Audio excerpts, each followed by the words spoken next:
Pagar uma dívida, a gente sempre pensa nisso como uma obrigação, né? É claro. Mas olha só que interessante. E se pagar for também um direito? O seu direito de se livrar daquela pendência. E o que acontece quando você quer pagar, mas não consegue? Tipo, a outra parte não quer receber, ou não dá o recibo, ou pior, você nem sabe direito para quem tem que pagar. Situação complicada. Pois é, para isso que existe uma ferramenta jurídica bem específica, a tal da ação de consignação em pagamento. E é sobre ela que a gente vai conversar hoje, focando em como ela aparece nas relações de trabalho aqui no Brasil. A gente se baseou num material acadêmico bem detalhado sobre o assunto. Nossa ideia aqui é descomplicar essa ação, entender por que ela existe e principalmente como ela funciona na prática, no dia a dia mesmo. Então vamos lá. A ideia base já é curiosa. Você tem o direito de quitar sua dívida. E a consignação é o caminho para exercer esse direito quando, digamos, a porta da frente está fechada. Exato. Pensa na ação de consignação como uma chave, sabe? Uma chave processual. Ela permite que o devedor, quem deve, vá até a justiça e deposite lá o valor ou até a coisa, né? O bem que ele deve. E aí ele pede para o juiz, olha, tá pago, declara aí que a minha obrigação acabou. O Código Civil, lá no artigo 335, já desenha as situações mais comuns para isso. Imagina, por exemplo, o credor que some ou se recusa a receber sem motivo justo, ou não aparece na hora e local combinados para receber, ou até casos mais complexos, tipo o credor ficou incapaz, ou ninguém sabe quem ele é, está desaparecido, ou mora num lugar perigoso, de difícil acesso. Basicamente, o devedor está ali, querendo pagar, mas o credor cria algum tipo de obstáculo, sabe? Entendi. E mesmo que não esteja lá escrito tintim por tintim na CLT, essa ação é super comum na Justiça do Trabalho, certo? Como que ela entra nesse mundo trabalhista? É isso mesmo. A CLT não tem um capítulo só para ela, mas a consignação é totalmente aceita e, olha, muito usada nos processos trabalhistas. A base legal dela vem, digamos, emprestada do Código de Processo Civil, o CPC. São os artigos 539 a 549. A gente fala que o CPC é aplicado de forma subsidiária. O que isso quer dizer na prática? Quer dizer que como a CLT não tem uma regra específica para essa situação, a lei deixa a gente buscar a solução lá no CPC. É tipo um plano B, autorizado pela própria lei. Tanto pela CLT no artigo 769, quanto pelo CPC no artigo 15. Certo. E é aqui que a nossa conversa fica super relevante para quem lida com RH, com departamento pessoal, advogados trabalhistas. Quais são as situações mais quentes, assim, onde essa ação costuma aparecer no trabalho? Imagino que rescisão de contrato seja campeã, né? Sem dúvida alguma. A rescisão de contrato é talvez o cenário número 1 para consignação na área trabalhista.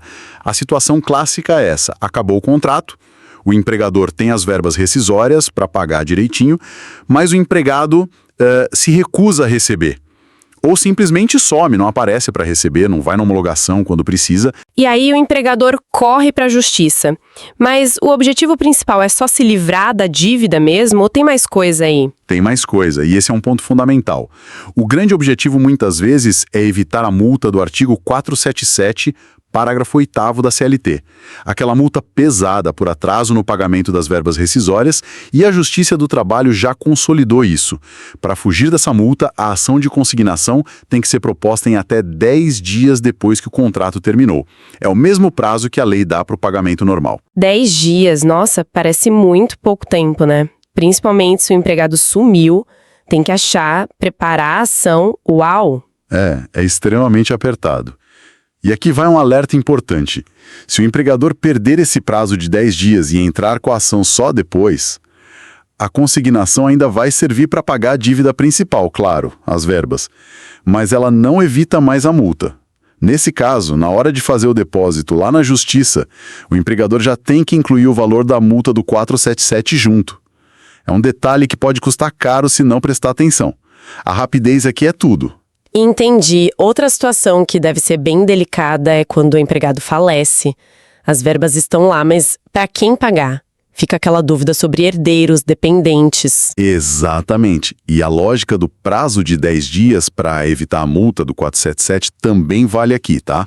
Contando da data do falecimento. É a forma que o empregador tem de mostrar, olha, não tô parado, eu quero pagar, mas preciso saber para quem. Existe uma lei, a Lei 6.858 de 80, que ajuda a definir quem recebe primeiro. Geralmente os dependentes que já estão habilitados lá no INSS. Se não tiver, aí vai para os herdeiros pela lei civil. Mas quando tem essa dúvida, às vezes aparecem vários possíveis herdeiros, a documentação não está clara, aí a consignação é a saída mais segura. O empregador vai lá na petição inicial, explica a situação para o juiz, indica todo mundo que ele acha que pode ter direito, pede para chamar todo mundo para o processo e deposita o valor. O dinheiro fica lá guardadinho no juízo, esperando a definição de quem é o verdadeiro credor. É uma proteção para o empregador. E você mencionou coisa devida antes, então não é só dinheiro, né? O material que a gente analisou fala de consignar bens, objetos também. Às vezes isso passa batido. Correto, perfeito. Pode ser a carteira de trabalho, a CTPS, que o empregado não foi buscar, ferramentas de trabalho dele, uniforme, até coisas mais pessoais, como um celular, um notebook que ficaram na empresa. Se o empregador tenta devolver, liga, manda mensagem e não consegue ou não acha o ex-empregado, consignar esses objetos é a forma dele se livrar da responsabilidade de ficar guardando aquilo, sabe? E evita problemas futuros. Faz sentido. E aquela questão de consignar contribuição sindical, quando tinha briga entre sindicatos para ver quem representava a categoria. Ah, sim. Essa situação era bem mais comum antes da reforma trabalhista lá em 2017. Imagina a cena. 2 sindicatos batendo boca, dizendo que representam aqueles trabalhadores. O empregador ficava ali no meio, sem saber para qual deles repassar o dinheiro que descontava do pessoal. A consignação era a solução. Depositava em juízo e deixava a justiça decidir quem era o sindicato certo. Só que, com a reforma, a contribuição sindical virou facultativa, né? Então, esse tipo de briga diminuiu bastante. Hoje em dia, essa hipótese de consignação é bem menos frequente. Certo, clareou bem as situações. Agora, vamos para a parte prática. Como é que funciona o processo em si? Quais são os passos? Bom, tudo começa com a petição inicial. É o documento que abre a ação. E tem uns detalhes importantes. Primeiro, para onde mandar? Qual vara do trabalho? No processo civil normal, a regra geral costuma ser o local do pagamento. Mas na Justiça do Trabalho, a gente costuma seguir a regra do artigo 151 da CLT, que foca no local onde o trabalho foi feito, onde o serviço foi prestado. Geralmente é essa a regra que vale. Depois, tem que identificar direitinho as partes. Quem entra com a ação é o consignante, normalmente o empregador. E quem deveria receber é o consignatário, o empregado ou os herdeiros dele e por aí vai. E os pedidos que se faz na petição são bem específicos, seguindo o que manda o artigo 542 do CPC. Basicamente, o consignante pede para o juiz, primeiro, autorização para depositar o valor ou o bem. Segundo, para chamar o réu, o consignatário, para o processo, para ele pegar o depósito ou se defender. E terceiro, para no final, declarar que a obrigação está extinta, está paga. E se for aquele caso de dúvida sobre quem é o credor, como no falecimento que você falou? Aí o pedido tem que incluir também a citação de todos os possíveis interessados. Pede para o juiz, chama todo mundo que possa ter direito, para eles virem para o processo e provarem quem é o credor certo. O CPC tem um artigo para isso, o 547. E agora, olha só, um ponto de atenção máxima, o depósito. O artigo 542 do CPC é muito claro. Depois que o juiz autoriza, o consignante tem só 5 dias para fazer o depósito. 5 dias? Nossa Senhora! Isso é ainda mais rápido que aquele prazo de 10 dias para entrar com a ação. E se perder esses 5 dias? O que acontece? Aí complica. Se o depósito não for feito nesses 5 dias contados da autorização do juiz, o processo é extinto sem resolver o mérito. Ou seja, a ação acaba ali, sem sucesso. A obrigação não vai ser considerada paga por meio daquela consignação específica. Todo o esforço de entrar com a ação vai por água abaixo. Então, assim, conseguiu a autorização do juiz, tem que correr para depositar nesses 5 dias. É realmente um ponto crítico do procedimento. Entendi a pressão total sobre quem entra com a ação, o consignante, e do outro lado da mesa, o réu, o consignatário, o que ele pode fazer quando é chamado para o processo. O consignatário tem basicamente 3 caminhos.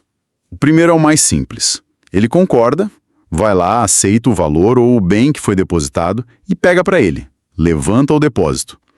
Nesse caso, o juiz julga a ação procedente, diz que a obrigação acabou, e olha que curioso, o réu, o consignatário que aceitou, acaba tendo que pagar as custas do processo e os honorários do advogado do consignante. A lei entende que se ele aceitou no final, aquela recusa inicial ou a dificuldade que ele criou não tinha motivo, né? O segundo caminho é ele não fazer nada. O réu é chamado, citado, mas fica quieto, não aparece, não fala nada. É a chamada revelia. No caso específico da consignação, a revelia faz o juiz presumir que ele aceitou o depósito. O resultado acaba sendo o mesmo do cenário anterior. Obrigação extinta e o réu revel paga as custas e os honorários. E a terceira opção, claro, é ele discordar e brigar. Exato, ele pode apresentar uma contestação. E a lei e o artigo 544 do CPC até limitam um pouco o que ele pode alegar. Ele pode dizer, por exemplo, olha, eu nunca me recusei a receber, ou eu não estava em atraso, ou então, minha recusa foi justa sim.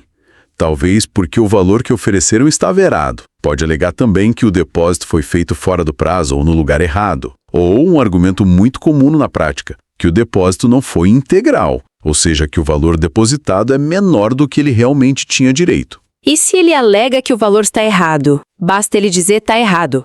Não basta. Se a defesa dele é que o depósito foi insuficiente, ele tem a obrigação de dizer qual é o valor que ele acha que é o correto. Isso é importante para a gente saber exatamente qual é o tamanho da briga, da controvérsia. E quando tem essa contestação, seja pelo valor, seja por outro motivo desses que eu falei, a ação de consignação perde aquele jeitão mais rápido e simplificado. Aí ela passa a seguir o rito ordinário da Justiça do Trabalho. Rito ordinário. O que isso significa na prática? Menos agilidade. Significa um processo mais completo, sim. Permite uma discussão mais funda dos fatos, mais produção de provas, documentos, testemunhas, às vezes até perícia se precisar. Vira quase uma reclamação trabalhista comum. A discussão deixa de ser só sobre o depósito foi válido e passa a ser sobre o mérito da discordância do réu. O valor está certo, a recusa foi justa, fica mais complexo. E claro, da decisão final do juiz nesse processo mais longo, aí cabe o recurso ordinário para o Tribunal Regional do Trabalho, o TRT. Para quem está tentando visualizar como montar essa peça, essa petição inicial, o material que a gente usou até traz um esqueleto básico, né? Ajuda a ter uma ideia. Sim, ajuda bastante a organizar.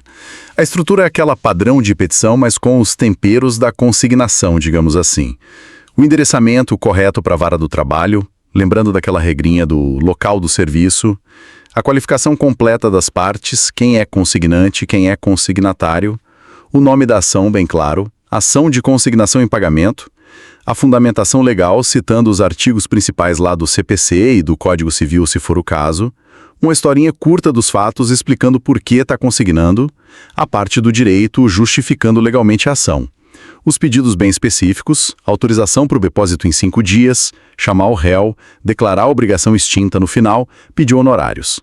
Os requerimentos finais, tipo pedir para provar o que alegou, e o valor da causa. É isso. Então, para a gente fechar a nossa análise, o que fica claro é que essa ação de consignação em pagamento não é só um detalhe técnico lá do direito processual, né?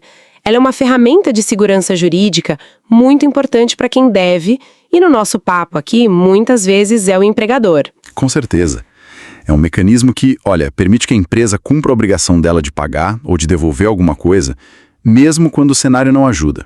E o ponto crucial que a gente falou é uma forma de se proteger de penalidades financeiras. A multa do artigo 477 da CLT nas rescisões é o maior exemplo disso. Mas não é um jeitinho qualquer, é um processo formal, com regras bem claras. Precisamente. É um procedimento formal, tem etapas, tem prazos que precisam ser seguidos à risca. Aquele prazo de 5 dias para o depósito é o exemplo mais gritante disso. O interessante é ver como a lei criou essa solução estruturada para proteger um direito que parece básico, né? O direito de poder se livrar de uma dívida pagando direitinho e pegando a quitação. Seguir o caminho processual certinho é a garantia de que a ação vai dar certo e cumprir o objetivo dela. E tudo isso leva a gente a uma última reflexão para quem nos ouve pensar junto. Considerando essa necessidade de agir super rápido, como naquele prazo de 10 dias para evitar a multa da rescisão, será que a própria existência dessa ação de consignação não acaba de alguma forma incentivando ou até pressionando as empresas? Pressionando a ter processos internos de desligamento, de gestão de informação dos empregados, tudo mais organizado, mais eficiente, para estarem prontas para essa corrida contra o tempo, quando aparece um imprevisto, tipo uma recusa, um sumiço, a dificuldade de achar os herdeiros. Fica aí a questão, né? Qual o impacto dessa ferramenta para além dos tribunais?